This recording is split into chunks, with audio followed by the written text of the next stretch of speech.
ঠিক তখনই নজরে পড়ল বিষ্টু সাহেব টয়লেট থেকে বেরিয়ে আসছেন।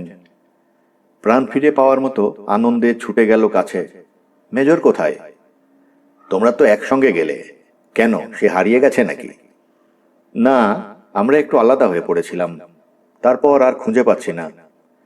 অ কোথায় আর যাবে? যে মরুভূমিতে খ্যাঁকশিয়াল খোঁজে সে ঠিক আমাদের খুঁজে বের করবে। ঠিক আছে, এদের টয়লেটে গেছো? মাথা ঘুরে যায়, কি আধুনিক কায়দা। এসো এখানে বসি।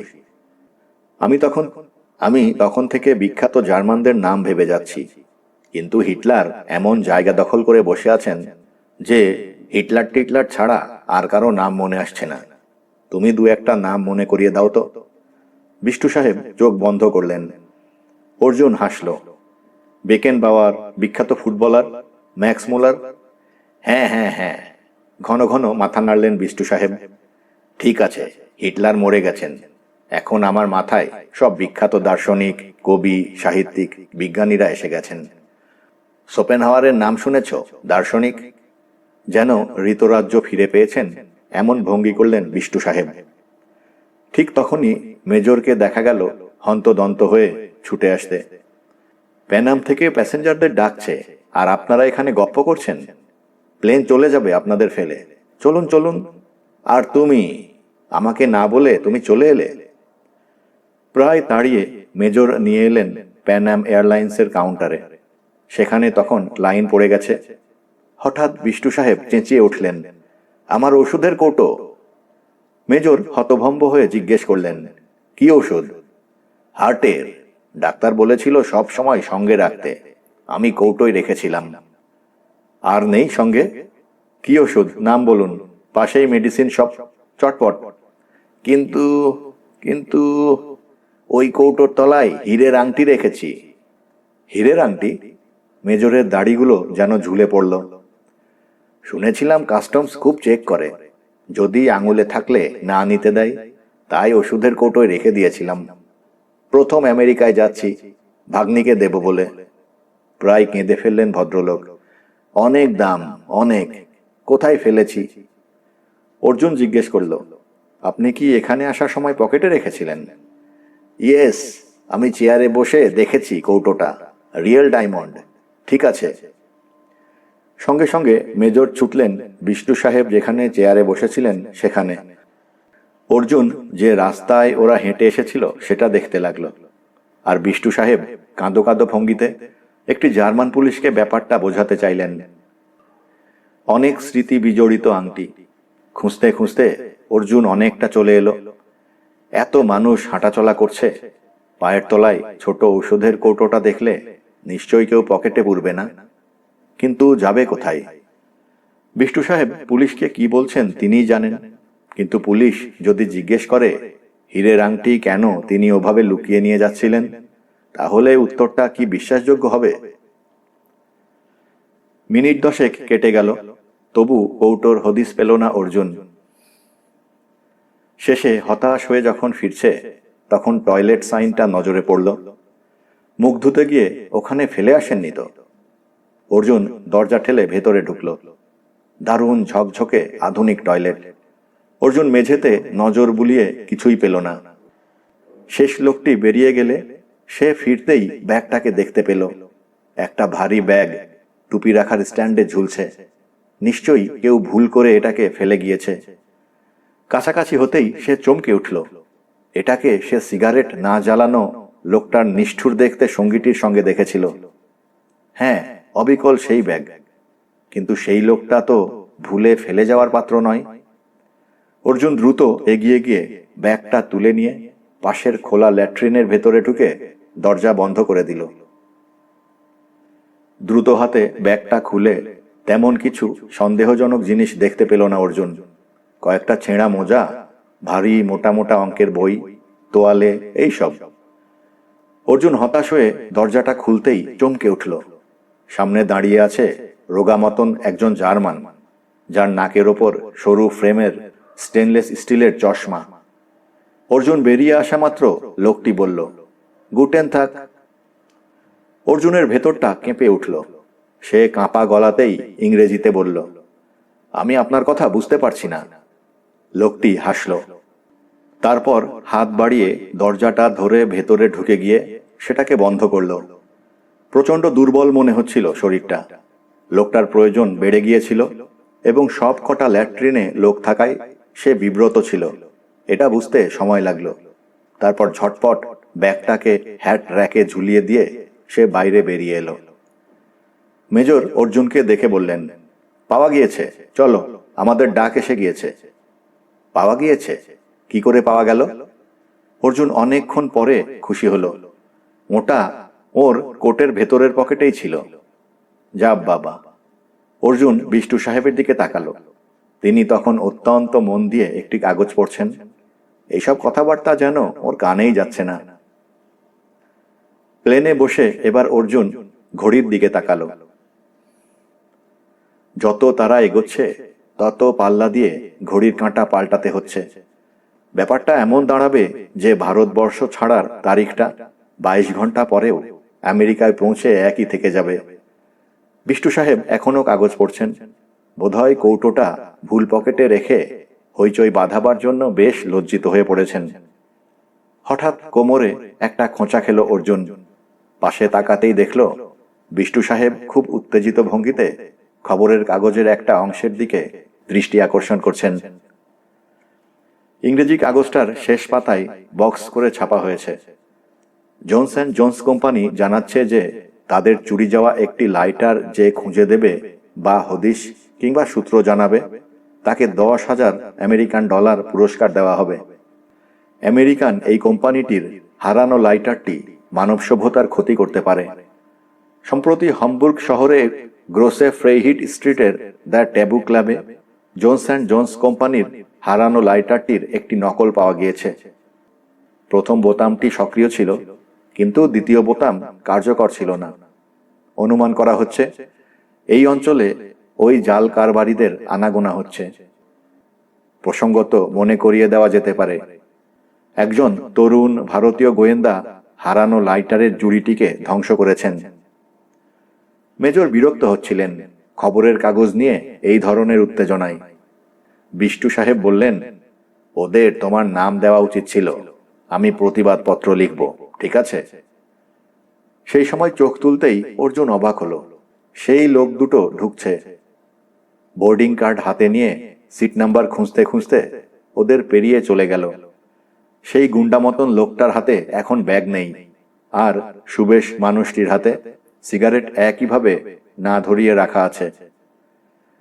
কোনো প্রত্যক্ষ অবলম্বন নেই, কিন্তু অর্জুনের উত্তেজনা বাড়ছিল। একটা লোক অযথা কেন ঘণ্টাখানেক সিগারেট না ধরিয়ে আগুনের ফাঁকে রেখে দেবে? সঙ্গী লোকটার ব্যাগে কেন শুধু ছেঁড়া মোজা, অঙ্কের বই থাকবে এবং সেগুলোকে টয়লেটে ফেলে আসবে? নিশ্চয়ই আরো কিছু ছিল ব্যাগটায়। কি ছিল? ব্যাগটাকে ওভাবে ফেলে এলো কেন? যে জিনিস সঙ্গে ছিল তা কি ব্যাগে রাখা আর নিরাপদ ছিল না? এই সময় ঘোষণাটা করে প্লেন ছেড়ে দিল। সিটবেল্ট বেঁধে অর্জুন পেছন ফিরে তাকালো। সুবেশ ভদ্রলোকের শরীর দেখা যাচ্ছে না, কিন্তু তার সঙ্গীর একটা হাত নজরে এলো। কোটের বাইরে আঙুলগুলো মুষ্টিবদ্ধ। ভঙ্গিটাই বলে দেয় প্রচণ্ড শক্তিধর লোকটা। এবার ওরা বসেছে সেই এলাকায় যেখানে সিগারেট খাওয়া চলে না। ব্যাপারটা বিষ্টু সাহেব করেছেন। বোর্ডিং কার্ড নেবার সময় বলেছেন নো স্মোকিং, আর সেইটাই খেপিয়ে দিয়েছে মেজরকে। তিনি এখন সারাটা পথ চেয়ারে বসে চুরুট খেতে পারবেন না। আকাশে প্লেন স্বাভাবিক হয়ে এলো। মেজর উঠলেন। তার বিরাট শরীরটা বিষ্টু সাহেব এবং অর্জুনকে অতিক্রম করে পেছনের দিকে চলে গেল। উড়ন্ত প্লেন এবং রানিং ট্রেনে হাঁটার সময় একই অনুভূতি হয়। অর্জুন কিছুক্ষণ অপেক্ষা করল, তারপর সেও চেয়ার ছেড়ে উঠে পড়ল। এয়ার হোস্টেসরা খাবার দাবারের ব্যবস্থা করছে। সুবেশ ভদ্রলোক চোখ বন্ধ করে বসে আছেন। ওর পাশের লোকটি অর্জুনের দিকে চলে গেল, একবার তাকালো, তারপর দৃষ্টি অন্যদিকে ফেরালো। শেষ প্রান্তে চলে এসে মেজরকে দেখতে পেল অর্জুন। এক হাতে একটা পানীয়ের গ্লাস নিয়ে চুরুট খাচ্ছেন। অর্জুনকে দেখে বললেন, অদ্ভুত, আগ বাড়িয়ে নো স্মোকিং বলার কি দরকার ছিল? এখন খাও এভাবে দাঁড়িয়ে দাঁড়িয়ে।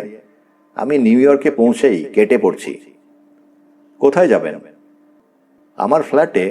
ম্যানহাটনে আমার নিজের ফ্ল্যাট আছে। উনি থাকবেন ওর বোনের বাড়িতে। এরকম লোক আমি চাইনি। সব কিছু জেনে বসে আছেন। অসুস্থ মানুষ, অসুস্থ হয়ে থাকলেই তো চলতো। সারা এয়ারপোর্ট চষেছি ওর কৌটোর জন্য, জানো। মেজর এক চুমুকে পানীয়টা শেষ করে চুরুটে টান দিলেন। অর্জুন বলল, বিষ্ণু সাহেব কিন্তু ভালো মানুষ। বয়স হয়েছে বলে ভুল হয়। মেজর বললেন, সেটা আমাকে বলতে হবে না। ভালো মানুষ না হলে আমি সঙ্গী হতাম? তুমি তো সিগারেট খেতে এসেছো, ধরাও। আরে আমি কিছু মনে করব না। অর্জুন দ্রুত মাথা নাড়ল। না না, আমি আপনার সঙ্গে গল্প করতে এলাম। মেজর খুব খুশি হলেন। গুড, তুমি ছেলেটা ভালো। আমার কোনো সাহায্য প্রয়োজন হলে বলবে। অর্জুন বলল, আপনি তো বলেছেন আমরা দুজনেই সত্য খুঁজছি, তবে দুরকমের মাধ্যমে। এই দ্বিতীয় লাইটারটা খোঁজার ব্যাপারে আপনার সাহায্য চাই। গ্রান্টেড। লাইটারটা এখন কার কাছে আছে? মেজর ফিসফিস করে জিজ্ঞেস করলেন। হেসে ফেলল অর্জুন। সেটাই তো সবাই জানতে চাইছে। আমিও জানি না।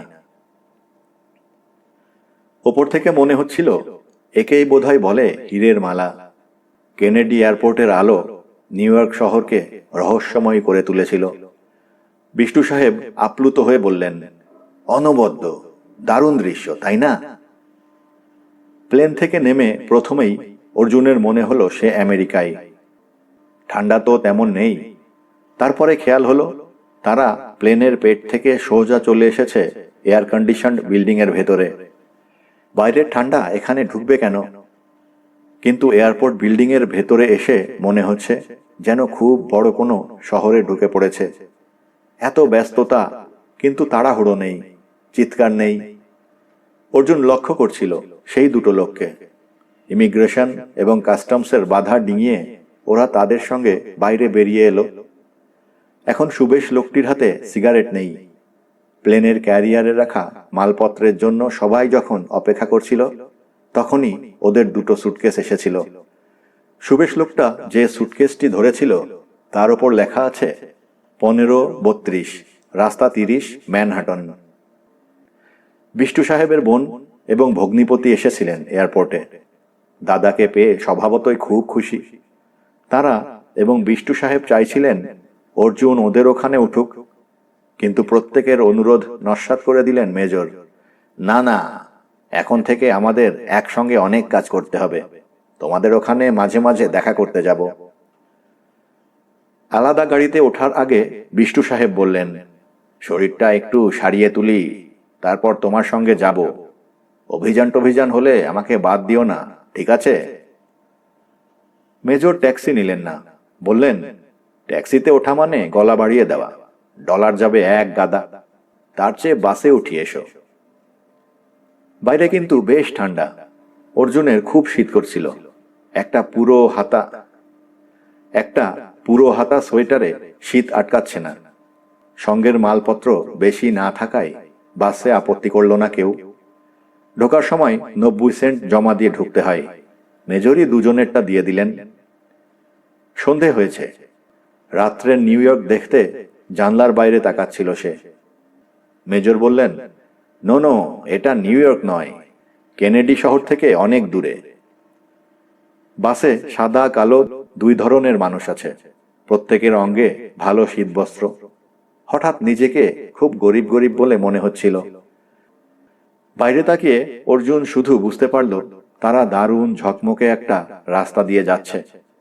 বাস যেখানে শেষ করল সেই জায়গাটার নাম টাইম স্কোয়ার। অর্জুনের মনে হলো যেন দেওয়ালির উৎসব হচ্ছে চারধারে। এত আলো, এত সাজগোজ যে চোখ ধাঁধিয়ে দেয়। মেজরের সঙ্গে ফুটপাত ধরে হাঁটতে খুব ভালো লাগছিল ঠান্ডা সত্ত্বেও। ম্যানহাটনে ওর ফ্ল্যাটে পৌঁছতে সময় লাগলো বেশ, তবুও। নিয়মটা অদ্ভুত। মোটা কাঠের দরজা ঠেলে ভেতরে ঢুকে যে ফ্ল্যাটে যেতে চাও সেই ফ্ল্যাটের নম্বরে টেলিফোন করলে তারা যাচাই করবে তুমি কে। পছন্দ হলে সেখান থেকে বোতাম টিপলে ওপাশের দরজাটা খুলে যাবে। সেইটা দিয়ে ভেতরে ঢোকার পর লিফট পাবে। চাবি ছাড়া এবং অনুমতি না পেলে দ্বিতীয় দরজা খুলবে না। নিজের ফ্ল্যাটের দরজা খুলে মেজর ঘোষণা করলেন, এখন থেকে এটাকে নিজের বলেই ভাববে। ওপাশের দুটো বিছানার যে কোনো একটাই তুমি শুতে পারো। ওখানে কিচেন আছে। কিছু খাবার আমি যাওয়ার সময় রেখে গিয়েছিলাম, নষ্ট হবার কথা নয়। কাল বাজার করব। আর এই নাও নিউ ইয়র্কের ম্যাপ। আমি এখানে আছি, এই স্পটটায়। বাড়ির নম্বর, টেলিফোনের নম্বর লিখে নেবে, ওকে? বলতে বলতেই টেলিফোন বাজলো। অর্জুন একটা সোফায় আরাম করে বসলো। প্লেনে যা খাইয়েছে আর খিদের প্রশ্ন নেই। ঘরটায় বেশ গরম আছে। মেজর তখন টেলিফোনে কথা বলছিলেন। কিছুক্ষণ পর মেজর ফিরে এসে বললেন, আমার এক সুইডিশ বন্ধু ফোন করেছিল। রাশিয়ান রকেটের বিস্ফোরণ সুইডেনে খুব প্রতিক্রিয়া সৃষ্টি করেছে। জলের তলায় একটা নীল রঙের শ্যাওলা হচ্ছে। ও সেই শ্যাওলা দেখতে যাচ্ছে। আমার চুরুট। মেজর আচমকা পকেটে হাত দিলেন। এ পকেট সে পকেট খোঁজার পর নিজের ব্যাগ হাতড়ালেন। যা, আমার চুরুটের প্যাকেটটা কোথায় ফেলে এসেছি। তুমি বসো, আমি চুরুট কিনে আনি। এই ভর সন্ধ্যাবেলায় অর্জুনের একা এখানে বসে থাকতে ইচ্ছে করছিল না। সে সঙ্গ নিতে চাইলে মেজর আপত্তি করলেন না। কিন্তু একটা চোখ ছোট করে অর্জুনকে দেখে সোজা ভেতরের ঘরে চলে গেলেন। ফিরে এলেন একটা অপেক্ষাকৃত ছোট জ্যাকেট হাতে নিয়ে। কিন্তু সেটা অর্জুনের কাছে আলখাল্লার মতো লাগছিল। ওই বেঢপ জিনিসটা বাধ্য হয়ে পড়তে হলো মেজরকে খুশি করার জন্য।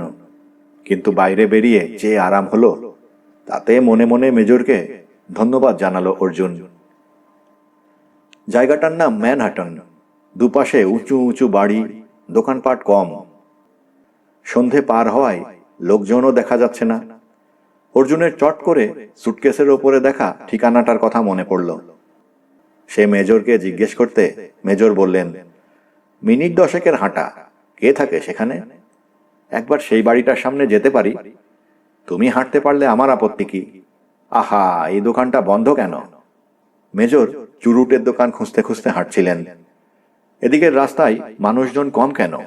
ফুটপাথে কি বেশি লোক হাঁটে না? অথচ গাড়ি যাচ্ছে স্রোতের মতো। অনেকগুলো ব্লক পেরিয়ে মেজর বললেন, এটাই 30th স্ট্রিট। কত নম্বর বললে? 1532। আর একটু হাঁটার পর মেজর একটা 5 তলা বাড়ির দিকে তাকিয়ে জিজ্ঞেস করলেন, কি নাম? অর্জুন বলল, নাম তো জানি না। মানে? অবাক হলেন মেজর। নামটাই তো খুঁজে বের করতে হবে। সঙ্গে সঙ্গে চমকে উঠলেন মেজর।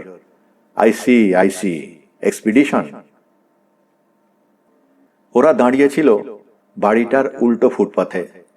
বিভিন্ন ফ্ল্যাটে আলো জ্বলছে। লোকটা নিশ্চয়ই এখন ওখানে পৌঁছে গিয়েছে। তার সঙ্গী কোথায় কে জানে। কিন্তু কোন ফ্ল্যাটটায় লোকটা থাকে সেটাই বের করতে হবে। এই সময় মেজর একটা চুরুটের দোকান আবিষ্কার করে ফেললেন। তাকে খুব খুশি দেখাচ্ছিল। চুরুট কেনার পর মেজর বললেন, আমি বড্ড লোভী হয়ে গেছি। নিজেকে শাস্তি দিতে অন্তত 8 ঘন্টা চুরুট ধরাবো না। চলো না, ওই বাড়ির ফ্ল্যাটে ফ্ল্যাটে গিয়ে খোঁজ নিই।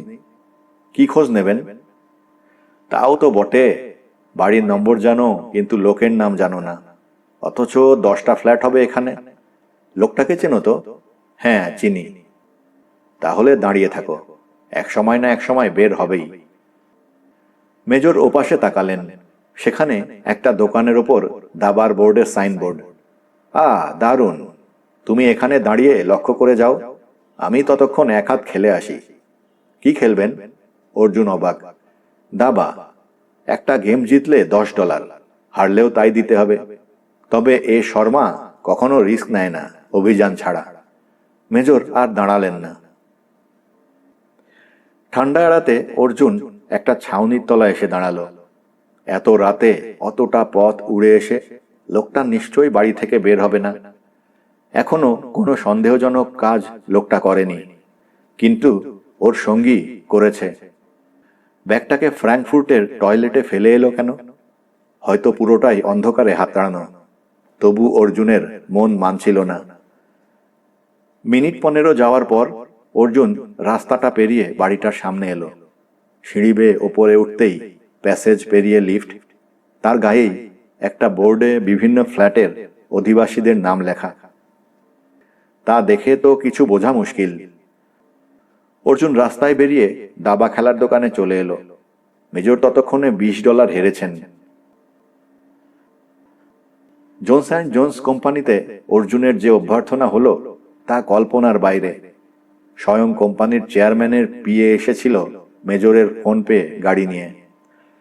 মোটামুটি ভদ্র পোশাকে মেজরকে সঙ্গে নিয়ে সেই গাড়িতে চেপে অর্জুন গিয়েছিল পরের দিন সকালে জোন্স অ্যান্ড জোন্সে।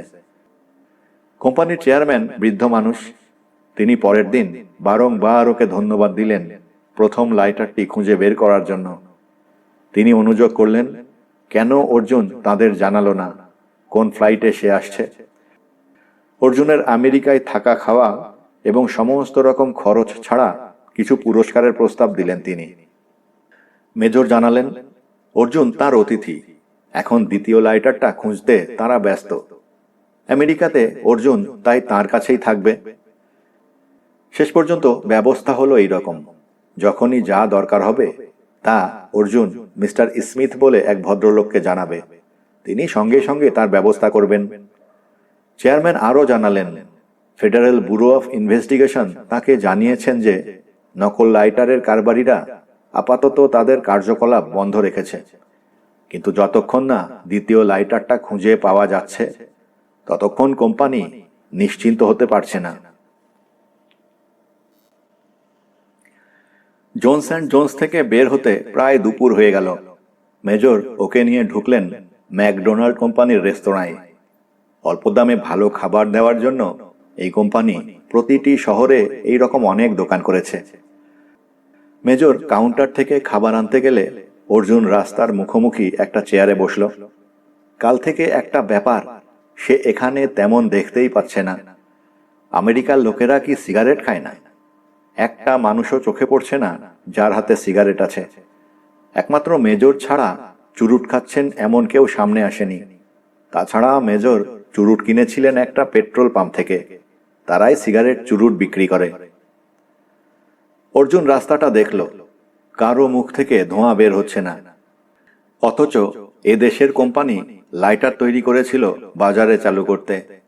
চেয়ারম্যান বললেন সেটা বিক্রি হয়েছিল যারা আত্মরক্ষা করতে অস্ত্র চায় তাদের উদ্দেশ্যে, রিভলভারের বদলে লাইটার। কিন্তু লাইটারটার প্রথম কাজ তো সিগারেট ধরানো। প্লেনে একটা বুলেটিন এসে পড়েছে আমেরিকায় অন্যান্য চাষের মাত্র 6% তামাক চাষ হয়। খাবার নিয়ে উল্টো দিকের টেবিলে এসে বসলেন মেজর। এদের মিল্কশেকটা দারুণ। হ্যাঁ, নিউ ইয়র্ক নিশ্চয়ই ঘুরে দেখতে চাও? Statue of liberty? হ্যাঁ, এখনই না? বেশ বেশ, যখন ইচ্ছে হবে বলবে। আচ্ছা, আমরা এখন কি করব? অ্যাড্রেস নিয়ে তো কোনো লাভও হবে না। ফ্ল্যাট নাম্বার জানি না, মানুষটার নাম জানি না, মুশকিল। তোমাদের বিষ্ণু সাহেবের সঙ্গে দেখা করতে যাবে নাকি? কথাগুলো বলতে বলতেই মেজর তার নিজের প্লেট শেষ করে ফেলেছেন। অর্জুনের মনে হচ্ছিল মেজর ওরকম শখানিক প্লেট অবলীলায় শেষ করতে পারেন। অথচ খাবারগুলো এত ভারী অথচ সুস্বাদু যে অর্জুনের মনে হচ্ছিল বিকেল পর্যন্ত খেতে হবে না। সে জবাব দিল, বিষ্ণু সাহেবের বাড়িতে না হয় বিকেলে যাব, কিন্তু আমি আর একবার ওই বাড়িটার সামনে যেতে চাই। মেজর কাঁধ নাচালেন, তারপর মুখ ফিরিয়েই চিৎকার করে উঠলেন, হাই চার্লি! ওপাশ থেকে একটি রোগা নিরীহ দেখতে নিগ্রো এগিয়ে এলো সাদা দাঁত বের করে। High major! অর্জুন অবাক হয়ে গেল। কোনো নিগ্রো এত রোগা হতে পারে তা তার ধারণায় ছিল না। লোকটা কথা বলছে খুব শান্ত ভঙ্গিতে, বোধহয় মেজরের অনেক দিনের পুরনো বন্ধু, কিন্তু পোশাক দেখে মোটেই মনে হয় না খুব আরামে আছে লোকটা। মেজর নিগ্রোটির কোমরে হাত রেখে ঘনিষ্ঠ হয়ে দাঁড়িয়ে অর্জুনের দিকে তাকালেন। এই হচ্ছে চার্লস, আমার সঙ্গে মেক্সিকো এক্সপিডিশনে গিয়েছিল, দারুণ চোর। শেষ শব্দটাতে হকচকিয়ে গেল অর্জুন। মেজর কিন্তু একই গলায় অর্জুনের পরিচয় দিয়ে যাচ্ছেন চার্লিকে। সেটা শেষ হলে চার্লি অর্জুনের সঙ্গে হাত মিলিয়ে একগাল হেসে বলল, glad to meet you. Arjun মেজরকে বাংলায় জিজ্ঞেস করল, উনি কি করেন বলছিলেন? এখন কিছু করে না বলল, তবে ওর চুরির খুব নাম যশ আছে, 11 বার জেল খেটেছে। হ্যাঁ, সিরিয়াসলি। তারপরে হেনরি ডিমক ওকে আমাদের অভিযাত্রী সংঘে ঢোকায়। ওহো, হেনরি এখন শহরে নেই, নইলে তোমার সঙ্গে আলাপ করিয়ে দিতাম। আমেরিকায় এসে অর্জুন এই প্রথম একজন চোর দেখল, যে দাঁত বের করে সরল হাসে। কিন্তু এই লোকটির সঙ্গে মেজরের যা ভাব দেখা যাচ্ছে, সেটা শুধুই চোর হলে হতো না। চার্লি অর্জুনকে জিজ্ঞেস করল, তুমি আমেরিকায় বেড়াতে এসেছো, খুব ভালো কথা। এখানকার মানুষের সঙ্গে আলাপ করো, স্ট্যাচুর চেয়ে মানুষ অনেক বেশি ইন্টারেস্টিং। খুব ভালো লাগলো কথাটা। অর্জুন সরাসরি এবার জিজ্ঞেস করল, তুমি চুরি করো? করতাম, হোয়াইট হাউস থেকে বাজি রেখে অ্যাস্ট্রে চুরি করেছিলাম এক সময়। এই নিয়ে জ্ঞান দিতে এসো না, আমার ভালো লাগে না, উদাসীন গলায় চার্লি বলল। 30th স্ট্রিটে পৌঁছে মেজর যথারীতি দাবা খেলতে গেলেন। বিভিন্ন টেবিলে দাবার বোর্ড নিয়ে লোক বসে আছে। এর আগের দিন হেরে যাওয়ার বদলা নিতে বসে গেলেন মেজর। তিনি চলে গেলে একটা চুরুটের প্যাকেট বের করল চার্লি। বলল, স্মোকিং খুব খারাপ অভ্যেস, মেজরকে পরে ফেরত দিয়ে দিও। ওরকম নাইস জেন্টলম্যান শুধু শুধু শরীর খারাপ করবে কেন? অর্জুন অবাক হয়ে গেল। মেজরের পকেট থেকে কখন হাত সাফাই করলো চার্লি? দাবা খেলতে খেলতে চুরুট ধরাতে গিয়ে ফাঁপড়ে পড়বেন মেজর। ব্যাপারটা নিয়ে আর কথা না বলে অর্জুন সেই বাড়িটা দেখালো চার্লিকে। এর মধ্যে সে চার্লিকে প্লেনের ঘটনা বলেছে। সে ইচ্ছে করেই লাইটার প্রসঙ্গ চেপে গেছে। লোকটি রহস্যজনক, ওর সম্পর্কে সে জানতে চায়।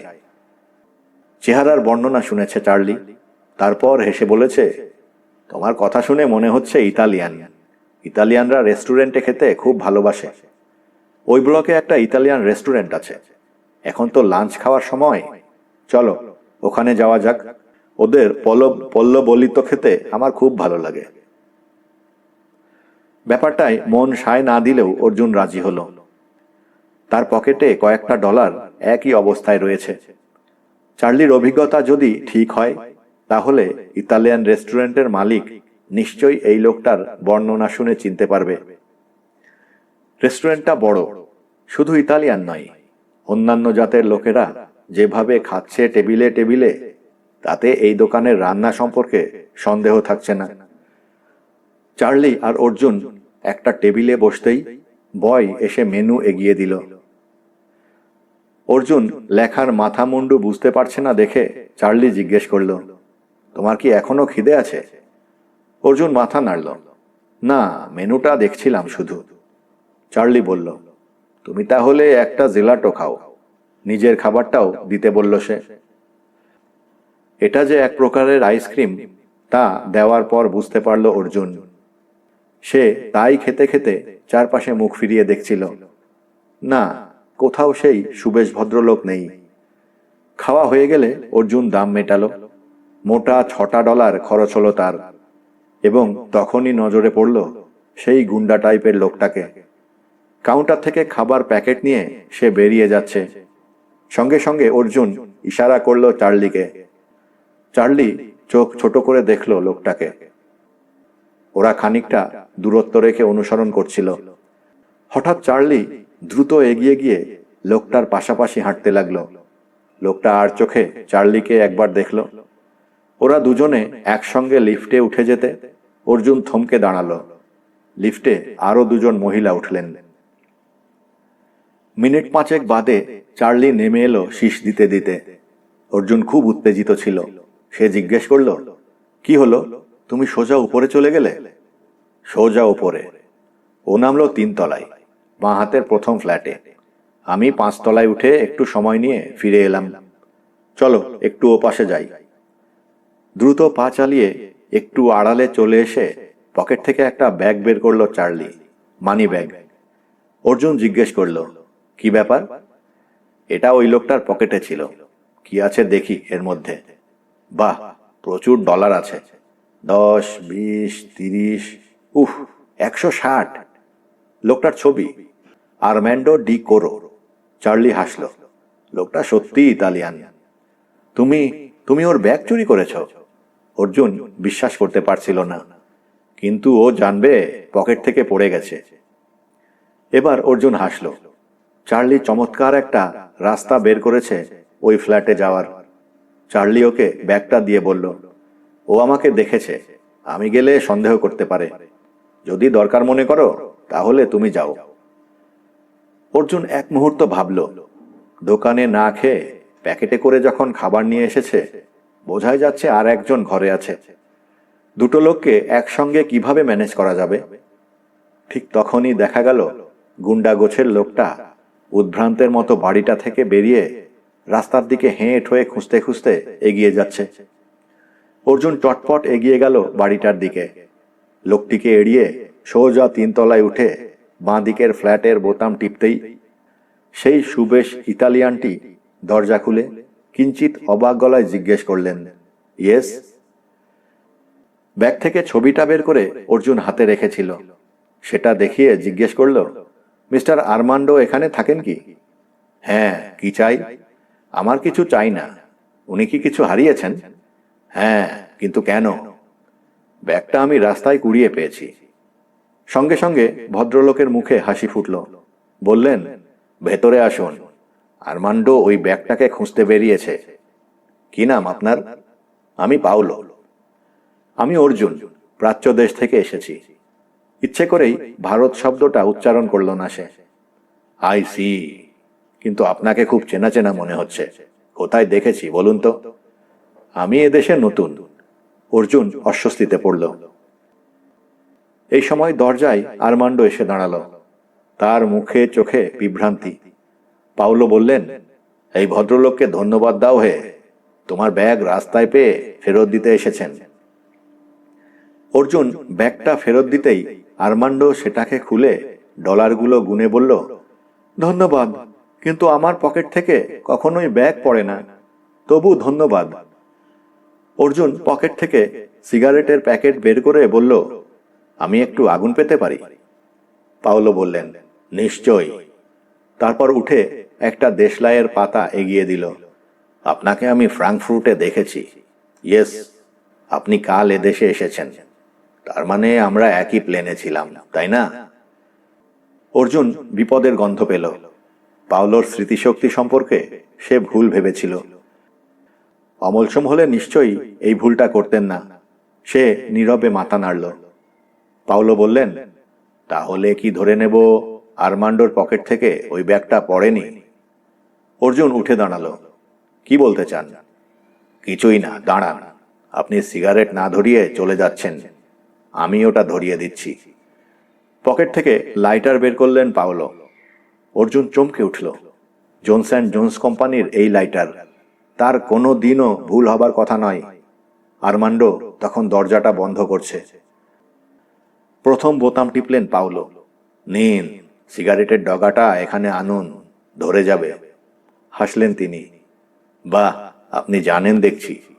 আমার মনে হচ্ছে আপনি সেই মানুষ যার কথা নিউ ইয়র্ক টাইমস ছেপেছে। আপনার অভিযানের গল্প আমি পড়েছি। আজ জোনস অ্যান্ড জোনসের চেয়ারম্যান তো আপনাকে অনেক ধন্যবাদ জানিয়েছে, তাই না? পাউলো কথা শেষ করে আর্মান্ডোর দিকে ইঙ্গিত করা মাত্র অর্জুন ঝাঁপিয়ে পড়ল এবং কিছু বোঝার আগেই লাইটারটা মুঠোয় নিয়ে জানলা দিয়ে বাইরে ছুঁড়ে দিল। সঙ্গে সঙ্গে তার মাথায় আঘাত এবং চোখে অন্ধকার নেমে এলো। জ্ঞান ফিরলে অর্জুন প্রথমে ভালো করে তাকাতে পারছিল না। মাথাটা খুব ভারী এবং যন্ত্রণা পাক খাচ্ছে। ক্রমশ সে বুঝতে পারল হাসপাতাল বা ওই রকম কোথাও শুয়ে আছে। একটি মহিলা কণ্ঠ বলল, ধন্যবাদ, ওর সেন্স ফিরেছে, ক্রাইসিস ইজ ওভার। দ্বিতীয়বার জ্ঞান এলো যখন, তখন স্পষ্ট তাকাতে পারল। মেজর বিষ্টু সাহেব সামনে দাঁড়িয়ে। মেজর বললেন, কেমন আছো এখন? কি হয়েছিল আমার? দুর্বল গলায় জিজ্ঞেস করল অর্জুন। ওরা তোমাকে প্রায় মেরে ফেলেছিল। তারপর ফ্ল্যাট খালি করে চম্পট দেয়। চার্লি আমাকে দাবার দোকান থেকে তুলে নিতে দেরি করলে বাঁচানো যেত না। আমরা গিয়ে দেখলাম তুমি মাটিতে রক্তাক্ত অবস্থায় পড়ে আছো। ডাক্তার বলছে দিন 10 লাগবে ছুটি পেতে। মেজর বললেন। ওরা ধরা পড়েনি? না, বিষ্টু সাহেব বললেন। জোনস অ্যান্ড জোনসের চেয়ারম্যান দেখতে এসেছিলেন, ঠিক আছে? অর্জুন চোখ বন্ধ করল। তারপরেই তার লাইটারটার কথা মনে পড়ল। জানলা দিয়ে ছুঁড়ে দেওয়া লাইটারটা এখন কোথায়? ঠিক তখনই চার্লির গলা শুনতে পেল, hi young man, here is your $10,000। হঠাৎ দেখি আকাশ থেকে নেমে আসছে। রাস্তায় দাঁড়িয়ে লুফে নিলাম। এটা কি করে খোলে তাই বুঝতে পারছি না। চার্লি সরল হেসে বস্তুটি অর্জুনের দিকে এগিয়ে ধরল। এক ঝলক দেখে অর্জুন চিনতে পারল, জোনস অ্যান্ড জোনস। অর্জুন হাসতে চেষ্টা করল। টাকাটা তোমার আমার আধা আধি চার্লি। তুমি খুব ভালো, খুব।